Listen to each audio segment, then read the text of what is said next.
नमस्ते प्यारे विद्यार्थियों, आप सभी का बालाजी ऑनलाइन क्लासेज के इस यूट्यूब प्लेटफॉर्म पर बहुत बहुत स्वागत। प्यारे विद्यार्थियों, अपन पढ़ रहे हैं कक्षा 10 की गणित, यानी कि अपना आज की क्लास में बात करने वाले हैं कक्षा 10 की गणित के बारे में। और गणित के अंदर अपन बात करेंगे अध्याय नंबर 2 की, यानी कि अपना कौन सा अध्याय चल रहा है, तो अपना अध्याय चल रहा है 2 नंबर। तो अध्याय दूसरा पढ़ेंगे जिसका नाम है बहुपद। अपन बहुपद के बारे में बात करेंगे आज की क्लास में। और बहुपद के अंदर अपन पढ़ रहे हैं प्रश्नावली संख्या 2.2, प्रश्नावली पढ़ रहे हैं 2.2। इससे पहले का जो है पढ़ा हुआ अपना सिलेबस प्रश्नावली 1.1 या 2.1 या 2.2 से संबंधित कुछ बेसिक बातें हैं, वो अपने पिछले कुछ क्लासों में की थी। अगर आपको वो पिछली क्लासें देखनी है तो हमारे इसी चैनल पर प्लेलिस्ट का ऑप्शन बना है कक्षा 10 मैथमेटिक्स के नाम से, वहां पर जाकर के आप सारी क्लासेस देख सकते हैं जो पिछली क्लासें हैं। बिल्कुल आपको यहाँ से A1 तरीके से आपको पढ़ाया जा रहा है। और ये आपका जो वर्तमान का सिलेबस है 2024-25 का, इसके अनुसार अपन पढ़ रहे हैं और बिल्कुल बोर्ड पैटर्न के अनुसार पढ़ रहे हैं। आप बिंदास होकर यहाँ से पढ़िए, आपको कोई भी चीज़ गलत नहीं पढ़ाई जाएगी और वही पढ़ाया जाएगा जो आपके एग्जाम की दृष्टि से बहुत इंपॉर्टेंट है। तो चलिए साथियों, शुरू करते हैं आज की क्लास। और क्लास शुरू करने से पहले आपसे छोटी सी रिक्वेस्ट है कि आप अपने पास में अपनी कॉपी और पेन लेकर के बैठें। जो भी मैं यहाँ से आपको लिखवाता हूँ आप साथ साथ में लिखें। और कोई भी चीज़ आपके मन में समझ में नहीं आती है तो वीडियो को आप बैक करके चला करके देख सकते हैं। फिर भी आपको लगता है कोई डाउट है तो आप कमेंट बॉक्स में कमेंट करके पूछ सकते हैं। तो चलिए बिना देरी किए शुरू करते हैं आज की क्लास को। तो आज की क्लास में हम बात करेंगे जिसका क्वेश्चन है अपना 2.2 का प्रश्न संख्या 1। प्रश्न संख्या 1 में अपने पास में लिखा है किताब के अंदर कि निम्न द्विघात बहुपद, निम्न द्विघात बहुपद के शून्यंक ज्ञात कीजिए। निम्न द्विघात बहुपद के शून्यंक ज्ञात कीजिए तथा शून्यांकों तथा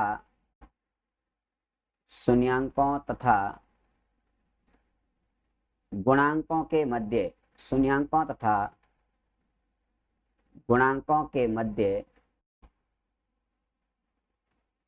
संबंध की जांच कीजिए। शून्यांकों तथा गुणांकों के मध्य संबंध की जांच कीजिए, इनके संबंध सत्य है या नहीं, संबंध के सत्यता की जांच कीजिए, ये बात है। तो अपने पास में पहले जो द्विघात बहुपद दिया उसके शून्यंक ज्ञात करने और शून्यंकों के ज्ञात करने के बाद में उसके शून्यंकों और गुणांकों के बीच में संबंध है वो सत्य है या नहीं, ये जांच करनी है। इसका पहला क्वेश्चन अपने डिस्कस किया था पिछली क्लास के अंदर। आज अपन पहले प्रश्न का पार्ट नंबर 2 है उसको डिस्कस करेंगे। पार्ट नंबर 2 में अपने पास क्वेश्चन लिखा है 4s² माइनस 4s प्लस 1, इसके अपने को शून्यंक ज्ञात करने हैं। तो मैंने आपको बताया था पिछली क्लास के अंदर कि जब हम किसी भी बहुपद के शून्यंक ज्ञात करते हैं तो सबसे पहला काम करते हैं प्रथम पद और अंतिम पद का करते हैं गुणा। तो यहाँ प्रथम पद और अंतिम पद का गुणा करते हैं तो अपने पास में आता है 4s²। कितना आता है? 4s² आता है। अब बीच वाले पद के ऐसे टुकड़े करते हैं कि गुणा करने पर तो आ जाए 4s², जोड़ें या घटाएं तो आ जाए माइनस का 4s। तो आप कहेंगे सर जी यहाँ आप 2s और माइनस का 2s ले लीजिए। माइनस के 2s और माइनस के 2s को जोड़ते हैं तो माइनस के 4s होते हैं और गुणा करते हैं तो प्लस के 4s² हो जाते हैं। तो यहाँ पर आपने देखा तो अपने पास में बिल्कुल पता चल गया कि बीच वाले पद के टुकड़े करने हैं और ऐसे टुकड़े करने हैं कि गुणा करने पर आ जाए 4s²।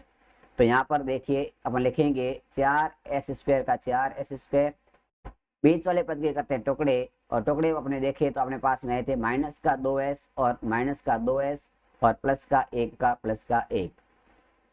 अब आप इसमें देखेंगे तो आपके पास में यहाँ पर कुल 4 पद आ गए। इन 4 पदों में से पहले 2 पदों में देखेंगे तो पहले 2 पदों में देखो दोनों में 2 का भाग जा रहा है और साथ में s कॉमन आ रहा है। तो यहाँ से 2s बाहर निकालें, यानी कि 2s को लेते हैं कॉमन। तो 2s कॉमन ले लिए तो अपने पास में 4 में 2 का भाग गया 2 बार, पीछे s² था इसमें से एक s बाहर आ गया तो पीछे बच गया s, यानी कि 2s बच गया यहाँ से। इसी प्रकार फिर माइनस का माइनस 2s पूरा का पूरा बाहर आ गया तो सेकेंड पद में पूरा पद बाहर आ गया, पीछे कुछ नहीं बचा, और कुछ नहीं बचता है तो वहां हमेशा एक बचता है, तो यहाँ लिखेंगे एक। इसी प्रकार अंतिम के दो पदों में देखा 2s माइनस के प्लस का एक, इनमें देखा गया तो इनमें देखें थे अपन, तो इनमें से कॉमन कुछ नहीं आ रहा है। जहां पर कोई भी चीज कॉमन नहीं आती है वहां एक कॉमन आता है, तो यहाँ से अपने कॉमन लिया माइनस का एक, तो प्लस का माइनस का था ये हो गया प्लस का, तो यहाँ बन गया प्लस का 2s क्योंकि माइनस कॉमन आ गया, और जो संख्या प्लस की थी माइनस कॉमन ले लिया तो माइनस बन गई और एक का एक बच गया।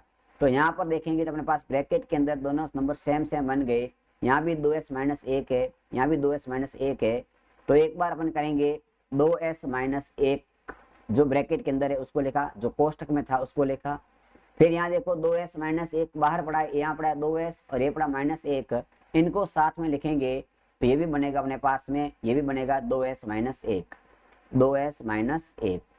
अब देखो 2s माइनस एक, 2s माइनस एक दो बार आ गया, अपने को शून्य ज्ञात करने हैं तो कुल मिलाकर के इसका मान होगा 0 होगा, तो यहाँ अपन देखेंगे कि 2s माइनस एक बराबर रखा 0, इसको अपने हल किया तो पक्षांतर करेंगे और एक का पक्षांतर किया माइनस एक था, पक्षांतर किया ये राइट हैंड साइड में आ गया, तो माइनस एक जब यहाँ से राइट हैंड की तरफ आता है तो प्लस का एक हो जाएगा, तो अपन पक्षांतर करेंगे तो पक्षांतर करने पर अपने पास में आ गया यहाँ पर 2s का मान आ गया, वो आ गया प्लस का एक, यानी कि एक आ गया, क्योंकि 0 में एक जोड़ेंगे एक ही रहेगा। इसी प्रकार अपने पास ओनली s का मान चाहिए, तो यहाँ दो गुणे में इस दो गुणे का पक्षांतर करेंगे तो ये भाग में चला जाएगा, तो अपने पास में s का मान आ गया केवल, वो आ गया अपने पास में 1/2, s का मान कितना आ गया 1/2 आ गया, ये पहले वाले कोष्टक से मान आ गया। इसी प्रकार इसको भी अपन 0 के बराबर रखते हैं, तो इसको 0 के बराबर रखेंगे तो अपने पास में आएगा 2s माइनस एक बराबर 0, यहाँ से अपन इस माइनस एक का पक्षांतर करेंगे तो प्लस का एक हो जाएगा, तो यहाँ भी वही बात बनेगी कि 2s का मान बन जाएगा एक, तो यहाँ सेकंड पद यहाँ वही रहेगा वापस कि 2s का मान बन गया, एक जोड़ गया 0 में तो एक आ गया। फिर अपने पास में s का मान चाहिए, इस दो का भी पक्षांतर करेंगे तो दो भाग में चला जाएगा, तो हमारे पास में यहाँ भी s का मान आया, वो आ गया 1/2, तो दोनों बराबर मान आ गए हैं, क्योंकि शून्य समान भी हो सकते हैं, तो आप डरे नहीं घबराए नहीं, बिल्कुल अपना यहाँ पर कोई बात नहीं, दोनों मान समान आ गए। अब देखिए अब इसकी करते हैं क्या करते हैं, इसमें अपन करते हैं संबंध की जांच करते हैं। तो देखिए संबंध की जांच करने के लिए सबसे पहले अपन देखते हैं इसमें संबंध की जांच करनी है अपने को, तो यहाँ पर संबंध की जांच करने के लिए पहले करते हैं योग। क्या करते हैं अपन अपने जो शून्यंक आए हैं इसका योग करते हैं, तो यहाँ लिखेंगे शून्यंकों का योग, शून्यंकों का योग, तो शून्यंकों का योग करना है, शून्यंकों का योग। तो अपने पास शून्यंक क्या क्या ज्ञात किए, तो आप बताएंगे कि शून्यंक हमारे पास 1/2 और 1/2 आए हैं, तो शून्यंकों का योग करेंगे मतलब कि 1/2 प्लस 1/2 इनको जोड़ते हैं, तो जोड़ेंगे तो इनका लसअप आएगा, वो आएगा 2, और 2 में 2 का भाग एक बार जाता है, एक ऊपर वाले एक से एक को गुणा करते हैं तो एक ही आएगा।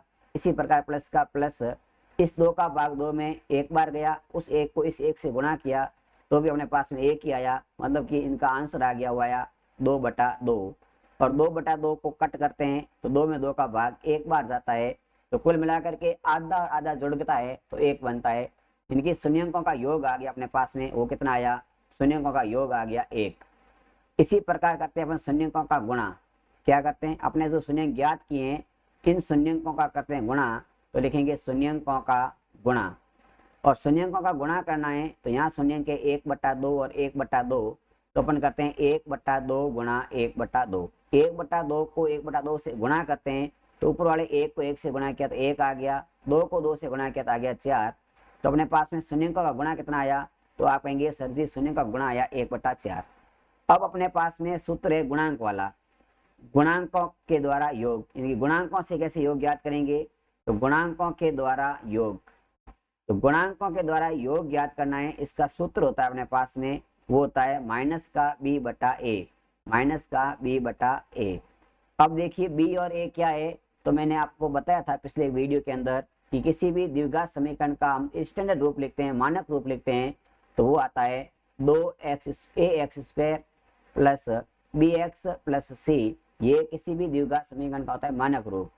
अब यहाँ पर देखो अपने इसकी तुलना इस समीकरण से करते हैं, तो a का मान तो 4 है, b का मान -4 है और c का मान 1 है। तो यहाँ पर देखेंगे अपने पास फॉर्मूला है, तो फॉर्मूले का माइनस आएगा, फिर बी का मान कितना है, तो बी का मान है माइनस का 4 और ए का मान कितना है, तो ए का मान है 4। इससे तुलना की तब देखा गया। तो कुल मिलाकर के माइनस माइनस हो जाएंगे प्लस, तो यहाँ पर अपने पास में आ गया 4/4 और 4/4 का मान हमेशा आता है कट करके 4 में 4 का भाग एक बार, तो योग कितना आया 1। किसके फॉर्मूले से, इस b/a के फॉर्मूले से। अब अपने पास में इसके बाद में अगला अपने पास आता है, वो आता है शून्यंकों का गुणा करते हैं सूत्र से। तो सूत्र से शून्यंकों का गुणा करेंगे तो अपने पास में आएगा, देखिए शून्यंक सूत्रों का क्या है, तो गुणांकों के द्वारा गुणा, गुणांकों के द्वारा गुणा, गुणांकों के द्वारा शून्यंक का गुणा। तो गुणांकों के द्वारा गुणा करते हैं, इसका सूत्र होता है c/a। क्या होता है, c/a। c का मान कितना है 1, a का मान कितना है 4, तो यहाँ मान रखेंगे तो कितना आ गया 1/4 आ गया। अब आप कहेंगे सर ये कैसे ज्ञात किया, तो देखिए ये जो अपने पास में इक्वेशन लिखी है वो ऊपर लिखा है 4s² - 4s + 1। इस समीकरण की तुलना मानक समीकरण से की। मानक समीकरण क्या है, as² + bx + c। तो यहाँ से a का मान आ गया 4, b का मान -4 और c का मान आ गया 1। अब ये होता है स्टैंडर्ड फॉर्मूला जो अपने को याद करना है। शून्यंकों का योग पूछे तो योग का सूत्र होता है माइनस का b/a। योग का क्या होता है, माइनस का b/a। यहाँ माइनस तो पहले ये माइनस है सूत्र का, b का मान है -4 तो कोष्ठ में रखा माइनस का 4, बटे का बटा, a का मान है 4 तो a का मान रखा 4। इसको हल किया तो माइनस माइनस हो गए प्लस और आ गया 4/4। 4/4 का मान होता है 1। तो यहाँ देखो योग सूत्र से भी योग a आया और हमने ज्ञात किया वो भी योग, शून्यंकों का योग भी क्या आया 1 आया। गुणांकों का योग और शून्यंकों का योग कितना आया 1 आया। फिर देखा गुणांकों का गुणा 1/4, शून्यंकों का गुणा 1/4। कुल मिला के आप देखेंगे तो आपने यहाँ देखा कि योग भी बराबर है और गुणा भी बराबर है, तो हम क्या लिखेंगे, अतः कथन, अतः संबंध सत्य है। अतः शून्यांकों तथा गुणांकों के बीच, अतः शून्यांकों तथा गुणांकों का, शून्यांकों तथा गुणांकों का संबंध सत्य है, संबंध सत्य है। ये था अपना प्रश्न। तो कुल मिला के देखो साथियों, बात की अपने इस क्लास के अंदर, अपने इस क्लास में अभी बात की थी वो अपना टॉपिक था यहाँ कि शून्यंकों का गुणा क्या है। और पहले तो क्या ज्ञात करना है, पहले अपने ज्ञात करना था शून्यंक। क्या ज्ञात करना था, शून्यंक ज्ञात करना था। इसके बाद में अपने को क्या ज्ञात करना था, अपने को ज्ञात करना था कि उसके शून्यंक क्या है और उसके गुणांक क्या है, इनके मध्य का संबंध क्या है, संबंध जांच करनी थी। क्या जांच करनी थी, संबंध की जांच करनी थी। ठीक है। इसके बाद में अपने देखा कि अपने पास में इक्वेशन क्या लिखी थी, तो अपने पास में इक्वेशन लिखी थी, बहुपद लिखा था 4s² - 4s + 1। इनका करना था अपने को संबंध ज्ञात। तो पहले इस देखिए सबसे पहला काम किया अपने कि बीच वाले इस पद के टुकड़े, ऐसे टुकड़े करने -4s के कि गुणा करने पर तो हो जाए प्लस का 4s², जोड़ें या घटाएं तो वापस यही आ जाए। तो अपने बीच वाले पद के टुकड़े किए तो माइनस का 2s और माइनस का 2s इसके टुकड़े आ गए। आई बात समझ में, माइनस का 2s और माइनस का 2s इसके टुकड़े आ गए। इसके बाद अपने देखा कि इनमें से कॉमन क्या आ रहा है, तो कॉमन निकाला। तो पहले दो पदों में से कॉमन निकाला तो कॉमन आ गया 2s और अंदर बच गया 2s - 1। इन दूसरे दो पदों में से देखा गया तो कॉमन कुछ नहीं आ रहा, तो कॉमन निकाला तो आया कॉमन -1। माइनस का एक कॉमन लिया तो यहाँ बच गया माइनस का तो हो गया प्लस में और प्लस का नंबर था हो गया माइनस में। और कोष्ठक के अंदर देखो दोनों में समान संख्या बन गई, यहाँ भी संख्या बनी 2h - 1, यहाँ भी संख्या बन गई 2h - 1, यानी कि दोनों बराबर है, मतलब हमने कॉमन निकाला सही था। अब 2s - 1 को एक बार लिखा, एक बार इन दोनों को साथ में लिखा 2s और -1, इनको साथ लिखा तो ये भी बन गया 2s - 1। इनको 0 के बराबर रखा, पक्षांतरण किया तो s का मान आ गया 1/2 और इधर भी s का मान आ गया 1/2। ये हमने ज्ञात किया था, ये हमारा था शून्यंक। ये क्या है, ये है हमारे शून्यंक। क्या है, इसे हम कहते हैं शून्यंक। तो हमने शून्यंक ज्ञात कर लिए। अब हम करते हैं शून्यंकों का योग। तो हमारे जो द्वारा शून्यंक ज्ञात किए थे उनका योग किया तो योग आ गया 1। फिर हमने जो शून्यंक ज्ञात किए उनका गुणा किया तो गुणा आ गया 1/4। हमारे द्वारा जो शून्यंक ज्ञात किए उनका योग गुणा ज्ञात करने के बाद में हमने किया गुणांकों के द्वारा योग। तो गुणांकों का सूत्र होता है माइनस का b/a। क्या होता है, माइनस का बी बटा ए। यहाँ से सॉल्व किया तो आंसर आ गया प्लस का 1। इसी प्रकार गुणांकों के द्वारा किया गुणा, तो गुणे का सूत्र होता है सी बटा ए, और सी बटा ए में मान रखे हल किया तो अपने पास में आंसर आया 1/4। तो देखो योग का मान 1 है, यहाँ भी योग का मान 1 है, मतलब शून्यंकों और गुणांकों का दोनों योग बराबर आया, मतलब यहाँ पर पहला बात सत्य है। शून्यंकों और गुणांकों का गुणा देखा तो भी दोनों बराबर आए, तो भी कहा यहाँ भी कथन सत्य है। तो हमने यहाँ लिख दिया कि शून्यंकों तथा गुणांकों का संबंध क्या है, वो सत्य संबंध है। ये था अपना आज का प्रश्न, पहले का दूसरा जो इम्पोर्टेंट था, और हमने एक एक पॉइंट को समझा। इसके बाद में अपन अगला प्रश्न समझेंगे अगले वीडियो में। मैं शॉर्ट वीडियो बनाता हूँ, छोटा वीडियो बनाता हूँ, लेकिन कंसेप्ट को पूरा समझाता हूँ। अगर आपको वीडियो अच्छा लगा है तो लाइक करो, अपने मित्रों तक शेयर करो, और आप अधिक से अधिक विद्यार्थियों को जोड़ने का सहयोग करो, ताकि यहाँ से आपके द्वारा आपके लिए जो मैं यहाँ से क्लास तैयार कर रहा हूँ, इस क्लास को तैयार करने में मुझे खुशी हो, और अधिक से अधिक आपके लिए कंटेंट तैयार करके लाऊं और अच्छे से अच्छा आपको समझाऊं। और मुझे आपके द्वारा किया गया सपोर्ट मुझे मोटिवेशन देता है। अभी इस क्लास को मैं यहीं समाप्त करता हूं, अगली क्लास में मिलेंगे फिर, तब तक जय हिंद जय भारत।